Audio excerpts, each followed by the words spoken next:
എന്തോ എന്തിനാ സാമ്പാറിനില്ലേ സാമ്പാർ കഷ്ണം വെക്കാം പച്ചക്കറി ആ ഒന്നരിഞ്ഞോക്കണേ. സാമ്പാറിനല്ലേ? ആ അതെ, ഇങ്ങ വന്നേടി, ഇങ്ങ വന്നേ. ഇത് അരിയണല്ലേ? കട്ടിംഗ് പ്ലേറ്റ് അല്ലേ? Cutting plate. Cutting plate. ആ പക്ഷെ വേറൊരു പ്രശ്നമുണ്ട്. എന്നാട്ടാ? ഇതിങ്ങനെ വെട്ടിയിടുമ്പോഴേ ഇടാനല്ലേ പാത്രം ഉണ്ട്.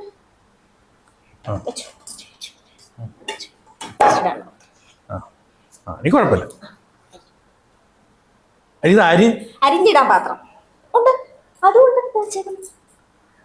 പക്ഷെ വേറൊരു പ്രശ്നമുണ്ട്. കത്തിക്ക് മുറിച്ചില്ലെന്നല്ലേ? പുതിയ കത്തി അരിഞ്ഞോട്ടോ. നല്ല നല്ല കറക്റ്റ് സൈസിൽ അരിഞ്ഞേക്കണം. അരിഞ്ഞു. എന്ത് വിധി ഇത്, വല്ലാത്ത ചതി ഇത്.